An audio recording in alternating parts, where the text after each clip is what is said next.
Welcome then to the latest edition of Extra Time. Stevie with us here in the studio. Frank joins us. Jan is also here, who told us he's got the weekend off, rare weekend off during the season. And you're going to a third division Norwegian game. Why? Yeah, I have to go to my local team just up the road. It's an early kickoff, so it's okay. I met my wife again, beautiful, brilliant wife, and we have a fantastic weekend ahead of us. Oh, very good. And Frank, you're in the play this weekend, I assume? Yeah, tomorrow I have to perform twice, one at 6 p.m. and one at 7:30. It's Sunday afternoon as well. Oh. I will work tomorrow evening with you guys, ESPN, and Sunday night I have to go to Lens Marseille for the Bleu de France. I'm the ambassador of the Bleu. The Bleu is like the poppies for you in England. Ah. So yeah, a very busy weekend, but only with passion, so it's fine. I saw you put out a post, Frank, that your play is the #1 in Paris at the moment, which made me think, how bad is the theatre scene in France? Oh. Of course. Yeah, we were the people were booking it's a site where the people were booking the most tickets. And the ticketing is going very well. We are fully packed since the last week, and we've been performing only for the first 3 weeks. And yeah, we are #1, but I don't think it is what you said. It's just because we are only being successful, my dear. Oh, you are. And humble boys, at the same time. Very humble. Very humble. The boys, we are a great team here at ESPN, and I must say, I was proud this weekend. I was in England, I bought my papers, came up and prepared for the Premier League game, and I opened the sports kind of thing, and there is Frank in his theatre. And that was fantastic. Yeah, great press in England as well, so I was very proud of you, Frank. How was his humble levels in the interview, Jan? He was very humble. He didn't say that he was a world champion or something. He just said, I want an Oscar. There we go. Perfect. Right, let's talk soccer.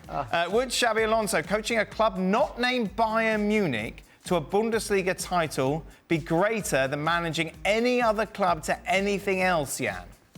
I think that if you now, after, is it 11 years now or 11 seasons, that somebody will kind of make that and take Bayern down from the throne, he will be a legendary manager. Edin Terzic had a chance, only beating Mainz at home in the last game. We know all about that, didn't happen.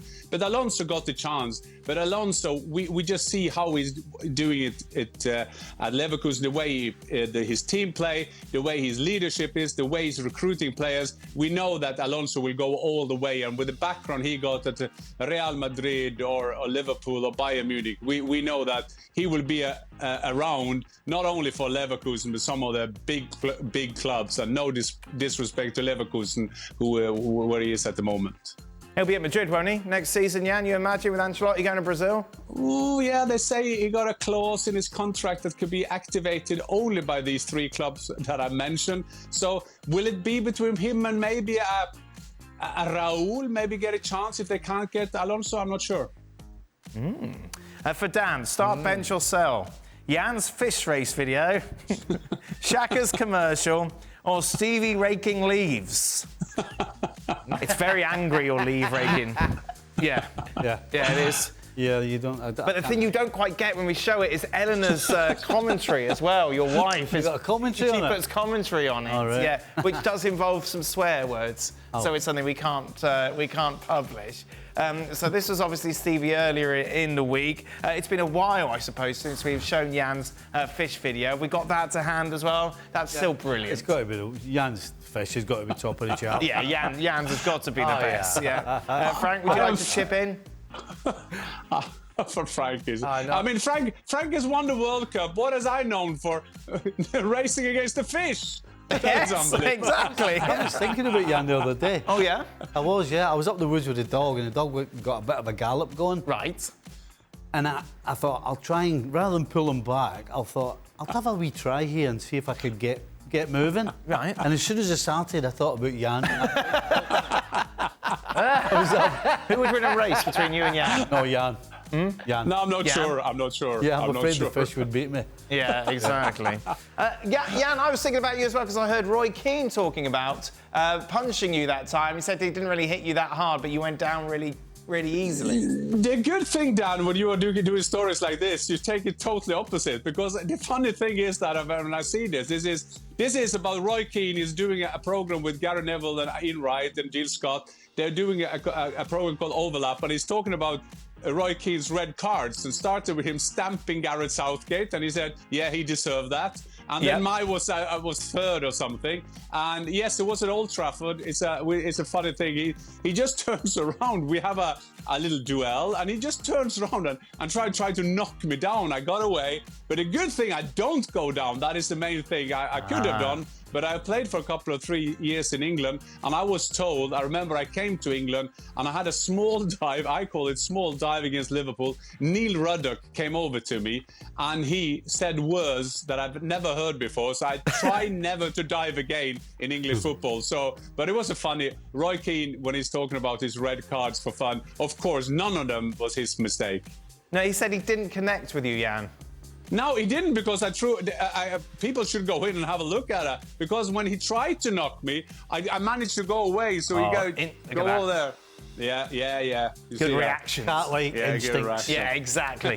What instincts. Right, Frank, what a question this is for you. Get ready. If Guardiola started the season as Manchester United manager, where would they be by the end of the season? Come on, Frank! Well, they would never be, that's for sure. With all due respect for Ten Hag, I would say that they would be in a better position for one reason. Guardiola won the respect of any players, and that's the thing. He's the boss, and it's why it works for City. People listen to him, and the Sancho thing would have never happened, for example, because Sancho would have known that he couldn't do that, and he would have been heavily punished. So when you have Guardiola as a coach, you know that the guy is a legend as a football player, but as a coach. And when you win Champions League after Champions League, titles after titles, you get the respect from the others. It's what maybe Ten Hag doesn't have right now because of his past, which is not, of course, as big as Guardiola. So I think Guardiola, if he was the coach of Manchester United, it would be in a much better position because people will go for it, will listen to him. Give me a number, Frank. What position?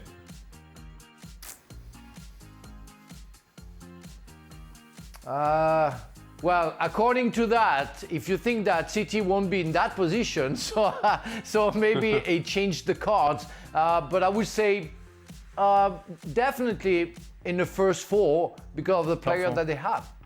But I think, if I just want to say, the good thing about Pep Guardiola, sorry Stevie to interrupt you, is that Pep always make any player better. I mean, that is a definition of a coach. Whoever comes to City get better. And not only Ten Hag, there's been a lot of players. Manchester United is a place where you go to get worse. So Pep, there is non-player. Can you get one on your hand? Do you think he went to Manchester United the last couple of 3 seasons and got better? So I think that will be the big change. What position, Jan? Fourth. I think it would be interesting to see if his head exploded or not. Right.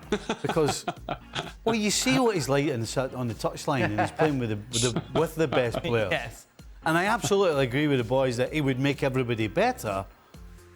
But, you know, is Wan-Bissaka really going to be able to play out for the back properly? Right. Is Johnny Evans, if he's given Johnny Evans, I mean, he's not exactly John Stones, is he? So where do you think? I think I'll probably go with the boys at fourth. Aye, but I'd love to see his reactions ever. I mean... Anthony and Pep. Anthony, aye, exactly. Can you imagine? That's the intriguing thing. Yeah. If after 6 months he just went, I can't do this with this mob. Right. They can't play. I'm off. I'm done. Jan, rank these underdogs based on their chances to win their respective leagues. Spurs, Leverkusen, Girona. Leverkusen number 1, Ooh, Spurs number 2, interesting. Girona number 3. If we had a floss dance battle, now flossing was something that was done a few years ago, bit of a trend, which Seb was doing yesterday for who knows what reason. Who would win in a floss dance battle, Seb or Stevie? Because you've been getting caught. There you go. Well, that's a long time ago. Look at Josh there. The answer is in the. I mean, look at that. I can't even do it properly. Look at the state. Josh is better than me. Look. Wow. Is Josh hasn't even tried. That's my little boy who's 10. Oh, sorry, I thought it was you, Dan. Ah, yay! Frank, Zidane. Oh, we're doing this again. There we go, look. Beautiful. Josh has not even tried. Frank, Zidane revealed in his Messi interview that growing up he idolised Enzo Francescoli? Francescoli, which player inspired you to play football? Francescoli, yeah. And which player did you pattern your game after? Oh, that's a good question.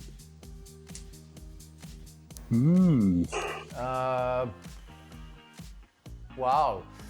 I would say Franz Beckenbauer, because the position that I played and because of what he was able to do, because he was very offensive. He was already a midfielder before dropping, I would say, and finishing as a centre-back. But I love his class, the way he was thinking about the football. And he was also a warrior. Don't forget that he played the final, I think, in '66 with a broken arm, I think he had. So he was a real example and a player who made me think my game differently. And for the second part, I don't know. I don't know. I have no thought about a player that I could pattern my game after. No, I don't know. There's only one Frank Leboeuf. Some could say, but I don't know any who mentioned. No, that's not that. It's just me. Yeah. I never put myself as an example of anybody.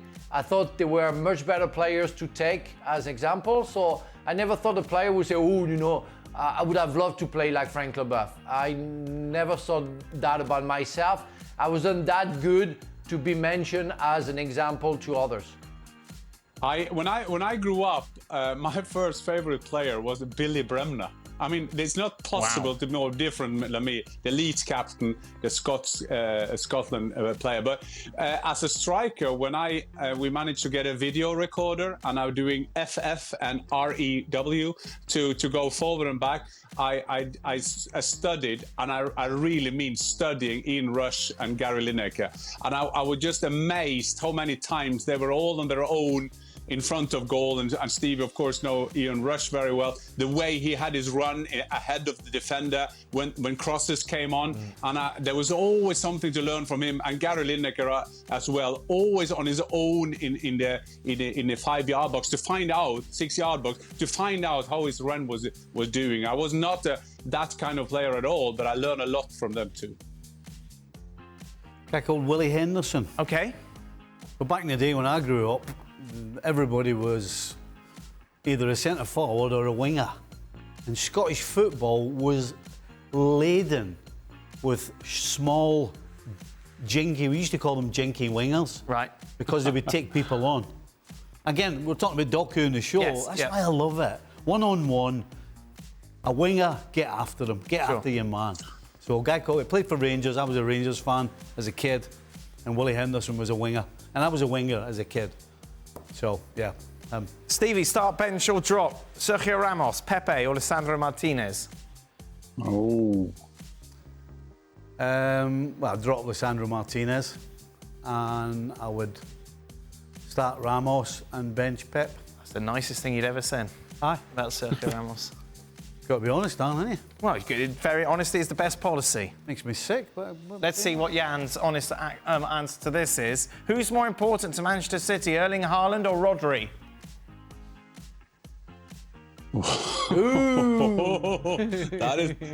That is a good question, by the way. That is a tough one. I without Haaland, it's not like everybody then anyone else would score 50 goals. But we saw Rodri with his red card. I try not to talk a lot without making a decision, as you understand. Rodri very important for the balance. I can't tell you. I think they're as important for the team. Wow. Because there's something. No, there's Got something you fence job. forget. Yeah, putting myself on the fence with my. You got your right on there, and you got the left. Got splinters at his bottom. Oh, yeah, most definitely. Frank, what would your answer be? I will have to go for Rodri for a reason. He's in the middle of the park. He's very important to the way Manchester City will defend, but also will attack. The game in transition is coming through him and start with him. So he has a more important role than just being a finisher. I don't deny that Haaland makes a difference, that's for sure. But Rodri being in the middle of the park is essential to City game. What I would just say, Dan, if I'm before No, Stevie you've had comes- your say. You're stuck on the fence. Don't start. If you're going to answer the question, then fire away. I will. No, no. But I hear that sometimes that Haaland is only a finisher. What I just realized, and a lot of others realized, they tried to win the Champions League now for many years, Pep. And when they got Haaland, they won the Champions League. They won the treble. So I think that is it. So then I go for Haaland. It's more important. We get off the fence in the end. There we go. Stevie, rank these managers based on who you'd like to see replace Klopp one day. De Zerbi, Xavi Alonso, Gerrard, Lenders, or Simeone? Simone. I would clearly go for Xavi Alonso. Would you over De Zerbi? Yeah. Yeah? Yeah, because he's got, Klopp is held in the same sort of regard as the Liverpool greatest managers. Yes. Because, not just because how his team plays, but his character. And Xavi Alonso, I think, has got the perfect character. Everybody loves him. Now, De Zerbi is a fantastic coach, clearly, but I'm not sure his charisma is a little different. Okay. I don't get the impression that he brings people in, but he's just so good at his job. Whereas I think Xavi Alonso has that little X factor that brings people in. Are you surprised, given what we expected from Steven Gerrard, that he won't be in that conversation when Klopp leaves? No, because you never know. You never know. Right. You cannot turn around and say that somebody, just because they were a fantastic player, is going to be a fantastic manager. So it's kind of a toss of a coin, to be honest. Final question, Frank. Did you audition for Napoleon movie? If given the chance, would you have accepted the role? You could have got that. I know. You're the right Frank's size, tall, isn't he? No, for one reason. Napoleon had hair and he was small, which is not who I am. I have no hair and I'm tall. So I cannot be... Yeah, that's two reasons. That's true. Yeah, that's two reasons. No, Yeah, that I would could look have weird. played Napoleon. maybe 6 the foot. goal. We go with the wig. You know, I big can play nose the as well, goal doesn't he? with the wig and the big nose, but no, I can't play Napoleon for sure. That is it. That brings us to the end of today's show. Thank you as always for watching. We'll be back tomorrow for a lot more, in particular to see how Spurs respond to their first defeat of the season.